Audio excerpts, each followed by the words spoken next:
When we're working with small teams at ProcessDriven and they are getting ready to start systemize the operations of their business or their team, we're often having people start by figuring out a way to write down your day-to-day tasks. This way of managing your work is something we call capacity defense, or you could call task management, and that itself is a system. However, your to-do list, just having a list of things you need to do, while it's a part of a system, a to-do list by itself is not the same as having your business be systemized, having pipelines and processes that work can move through.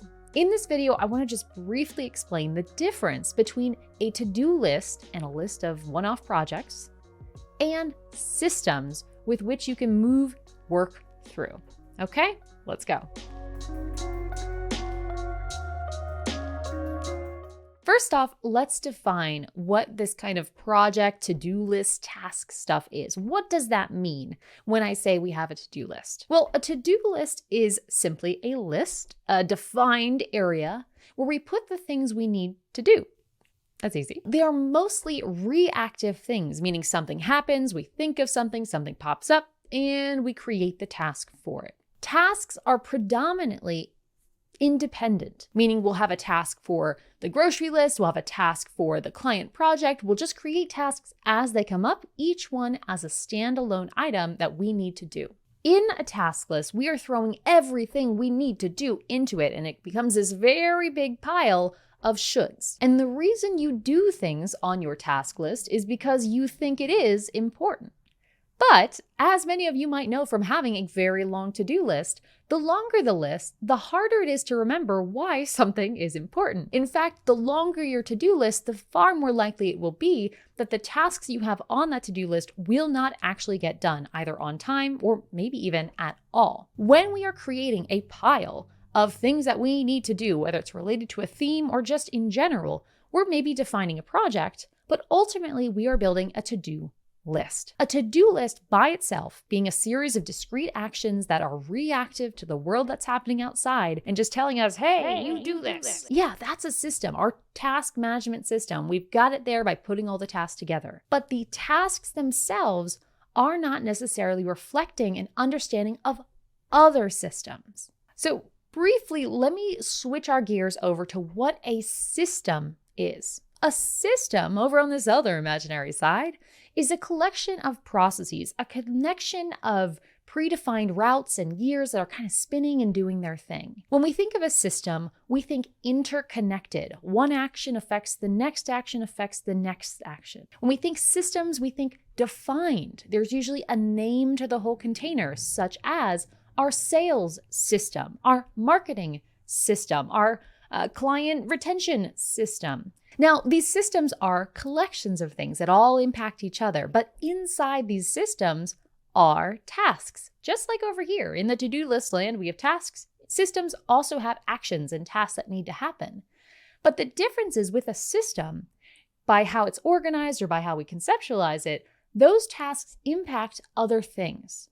If we have a task to send a kickoff call for a customer or a client, then we know that's going to impact when we can collect on the first invoice, or when we can have the first onboarding call, or when we can have the first deliverable go out.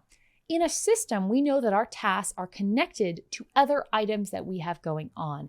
And the more things that move into that system, the more new clients coming in, we know the more kickoff calls we're going to have, and the next and the next and the next. It just kind of goes through like a conveyor belt. With a system, we have the steps in place whether or not someone is actually moving through that system. For example, our hiring system, or hiring and training.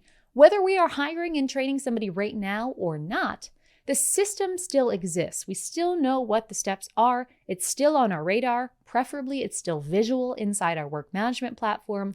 That's a system. Let's contrast that real quick. If we go over to our task list, if we are not currently hiring somebody, are we going to see anything about hiring on our task list? No. The task list is living in the moment. It's just telling us what needs to happen right now for some arbitrary reason over here. System are those predefined trails, those hiking paths, those conveyor belts that consist of many actions that are sitting there ready to go.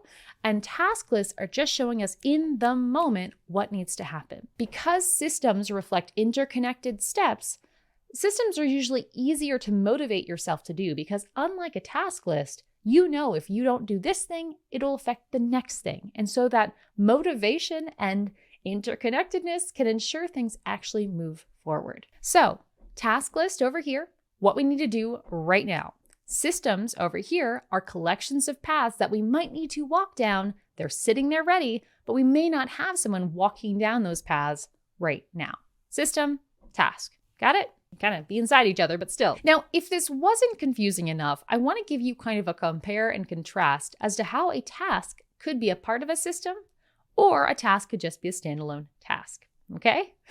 So let's just take a task of throw out our dead houseplants. Has anyone done this? Throw out your dead houseplants is something that would be a discrete task. It's not part of an ongoing system we have unless you're really good at killing your houseplants. And so that is something you would see on your to-do list as a standalone individual task that you may or may not procrastinate. That's something on your task list. But let's think. If we wanted to be proactive around the topic of houseplants, we wanted to make sure we no longer had to do those reactive throw out our dead houseplant tasks. Is there a way we could have a system for ensuring that never happens? Could we have some interconnected steps that happen to ensure our plants are alive? Let's think about it. Let's build a system, let's define a system for ourselves of houseplant maintenance, for lack of a better word. Inside that system, let's do some defined steps that we are consistently going to do. That might mean a one-time task of buying better planters. It might be an ongoing task of checking the water pH and light levels. It might be an ongoing task of regularly fertilizing our houseplants. All of those things, which are a combination of one-off tasks and recurring tasks, make this into a system that we can identify as a unit, we have a name for, and we can think, hey, when that task shows up that says fertilize your houseplants, we know why that matters and what that connects to in terms of the big picture result. In this case, the plant maintenance system, the big picture result that that system is going to serve for us is having happy, alive houseplants in our house. Just like that, we have switched from having just a task or a series of tasks to a system. The difference between them, even if the tasks were in both places, is the fact that we are being intentional, we're reflecting on how things connect, and we're giving it a unified name so we could measure how well this system is doing, we could systemize how well this system is operating, and we can actually, if this was in a business context, we could hire or delegate somebody to own this functioning system. It's hard to do that if we only were focused on the reactive tasks. So again, let's think of the delegation example. If I had a task of throwing out dead houseplants, you would hardly hire somebody to help you to just throw out a few houseplants, right? But as soon as we start observing this as a continual system, maybe we start thinking, maybe, it's time to pay my kid an allowance to take care of my plants for me or something like that. In which case, we can start to view this as something delegation worthy because it's ongoing, consistent, and it'll obviously continue to go on as we have plants inside that system. Another example of a task versus a system would be something like answering emails. I don't know about you guys, but I've done it. I know people who do it where you receive an important email. You don't want to forget about it. So you set a reminder on your phone saying, don't forget about your email, right? What you've done right there is created a one-off task for yourself to send that email you can't forget or to check that email. That is a one-off task. And like many of us, we might delay that task because it just seems like, okay, it's an email. It doesn't seem like it's connected to anything. It feels like a one-off little chore that we need to do just because mom tells us to, okay?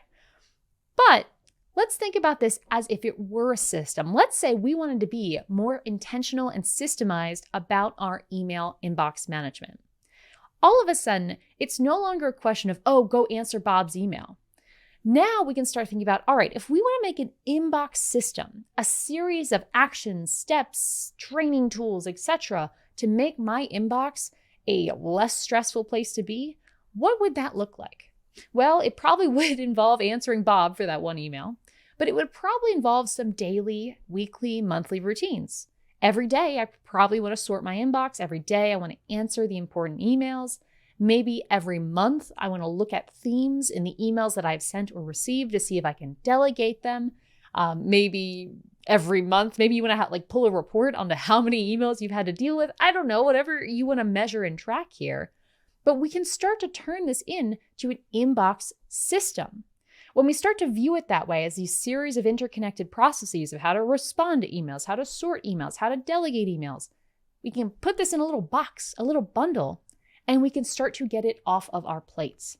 We can start to optimize it. We can start to automate it. We can start to delegate it.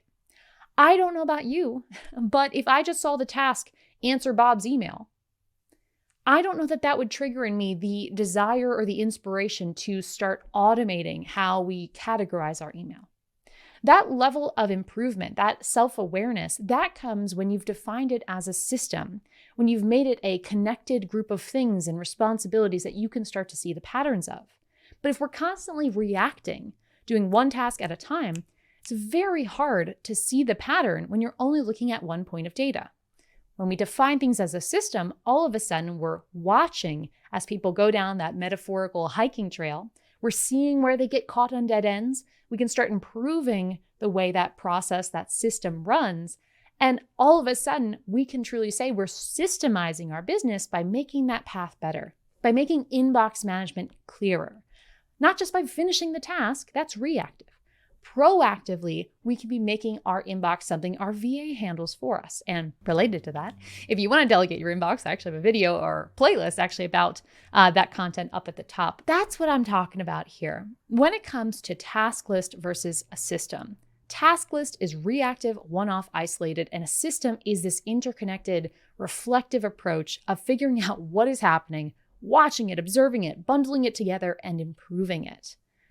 Having a task list is a form of a system, actually, but it is not by itself your systems. It is just one. It is just your task management process. And there are so many others like inbox management, home maintenance, client onboarding, client offboarding, sales, content marketing, whatever it is. There are so many systems out there that you can and should define, explore, and expand on for your team that I don't want to get you, I don't want to see you get hung up on your task list, thinking that that is the be all end all.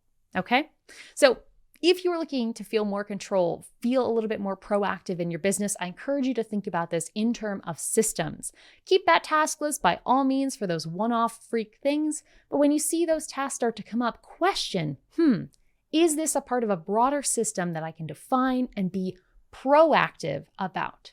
It's like expenses versus investments, folks. Can we be proactive here in some way? Now, if you need a little help thinking about the systems in your business, I do have a training in the, description, that thing below the video here, where you can actually watch a free training where we go through a way that I find really helpful for defining the processes of your business. If you want to check that out, feel free. Otherwise, thanks so much for watching. And until next time, enjoy the process.